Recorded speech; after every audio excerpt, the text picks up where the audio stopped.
जादुई दो रसोई। एक मार्मिक और प्रेरक कहानी। बहुत समय पहले हिमालय की तलहटी में एक छोटा सा गांव था जिसका नाम था सुखपुरा।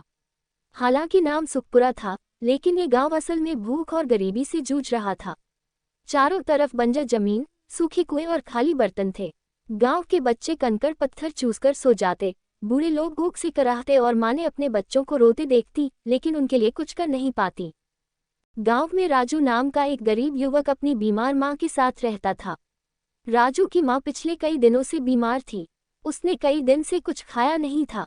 राजू जंगल से लकड़ियां काटकर किसी तरह 2 वक्त की रोटी का जुगाड़ करता था, लेकिन अब जंगल भी सूखा हो चुका था। एक शाम जब उसकी मां ने कराहते हुए कहा, राजू मुझे भूख लगी है, अब और सहा नहीं जाता, तो राजू का दिल फट गया। भूख की तड़प और गुफा का रहस्य। उस रात राजू अपनी मां को भूखा छोड़कर जंगल में गया। उसका इरादा था कि चाहे जान भी चली जाए, पर वह अपनी मां के लिए कुछ खाना लेकर ही लौटेगा। लकड़ियां काटते काटते वह जंगल के गहरे हिस्से में पहुंच गया, जहां एक पुराना मंदिर था। मंदिर के पीछे एक रहस्यमयी गुफा थी। गुफा से अद्भुत पकवानों की खुशबू आ रही थी। ये खुशबू इतनी तेज थी कि राजू की भूख और बढ़ गई। लेकिन गुफा के बाहर एक पत्थर पर लिखा था, जो अंदर जाएगा उसे अपनी आत्मा की सच्चाई के अनुसार परिणाम मिलेगा। राजू ने कुछ देर सोचा। भूख से परेशान उसकी मां का चेहरा उसकी आंखों के सामने आ गया। उसने पत्थर की चेतावनी को अनदेखा कर दिया और गुफा के अंदर चला गया। गुफा के भीतर का दृश्य। गुफा के अंदर का नजारा किसी सपने जैसा था। वहां 2 अलग अलग रसोई थीं। पहली रसोई साधारण थी, मिट्टी के चूल्हे और लोहे के पुराने बर्तनों से भरी हुई। दूसरी रसोई चमचमाती सोने की थी, जहां दीवारें हीरे मोती से जड़ी हुई थीं। पहली रसोई से साधारण लेकिन ताज़ा और स्वादिष्ट भोजन की खुशबू आ रही थी, जबकि दूसरी रसोई से शाही पकवानों की खुशबू आ रही थी।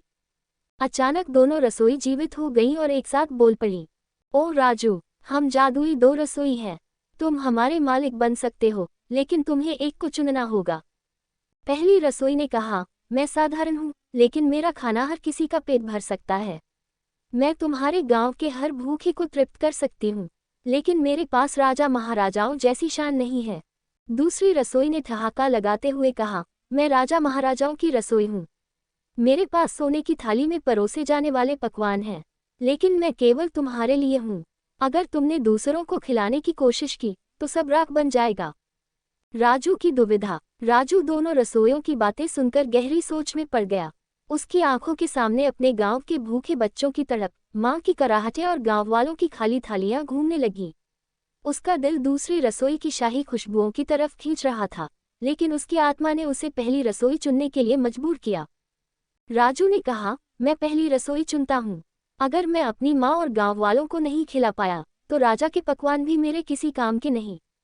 जैसे ही राजू ने पहली रसोई चुनी, वहां साधारण लेकिन जादुई बर्तन और सामग्री प्रकट हो गए। जादुई रसोई का कमाल। राजू ने झटपट अपनी मां के लिए खाना बनाया और गांव की तरफ दौड़ा। जब उसने अपनी मां को खाना खिलाया, तो उसकी मां की आंखों में खुशी के आंसू थे। उसने कहा, राजू, ये खाना तो अमृत है। मैंने ऐसा स्वाद जीवन में कभी नहीं चखा। अगले दिन राजू ने रसोई से गांव के बच्चों के लिए खाना बनाया। जो बच्चे भूख से रोते चिल्लाते थे, वे खाना खाकर मुस्कुराने लगे। धीरे धीरे गांव के सभी लोग राजू के पास आने लगे। अब कोई भूखा नहीं रहता था। लालच का आगमन। लेकिन जब ये बात गांव के मुखिया तक पहुंची, तो उसका लालच जाग गया। उसने सोचा, अगर यह रसोई मेरी हो जाए, तो मैं इसे बेचकर राजा बन जाऊंगा। वह राजू के पास गया और बोला, राजू, ये रसोई मुझे बेच दो। मैं तुम्हें इतना पैसा दूंगा कि तुम्हारी 7 पीढ़ियां आराम से खा सकेंगी। राजू ने कहा, ये रसोई केवल भूख मिटाने के लिए है, इसे बेचना पाप होगा। मुखिया ने अपनी ताकत से रसोई को छीनने की कोशिश की, लेकिन जैसे ही उसने रसोई के बर्तनों को छुआ, वे सब राख में बदल गए। मुखिया डर के मारे भाग खड़ा हुआ। दूसरी रसोई की सच्चाई। राजू की मदद से अब पूरा गांव खुशहाल हो चुका था, लेकिन राजू के मन में यह सवाल बार बार उठता था कि दूसरी रसोई का मकसद क्या था। एक दिन वह फिर से गुफा में गया।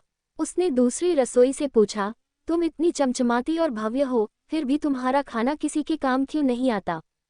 दूसरी रसोई ने मुस्कुराते हुए कहा, मैं इंसान की आत्मा का परीक्षण करती हूँ।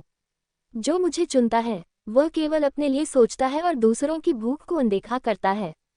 लेकिन तुमने सही रास्ता चुना, इसीलिए अब ये गुफा हमेशा के लिए बंद हो जाएगी। दूसरी रसोई गायब हो गई और पहली रसोई राजू के घर हमेशा के लिए स्थापित हो गई। सुखपुरा की नई पहचान। अब सुखपुरा गांव अपनी भूखमरी के लिए नहीं, बल्कि दूसरों को भोजन कराने के लिए प्रसिद्ध हो गया।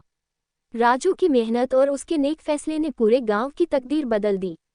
इस कहानी ने ये सिखाया कि भूख सबसे बड़ी समस्या है और इसे मिटाने के लिए हमें अपनी इच्छाओं और लालच को त्यागना होगा। इस प्रकार जादुई 2 रसोइयों ने एक भूखे गांव को खुशहाल बना दिया।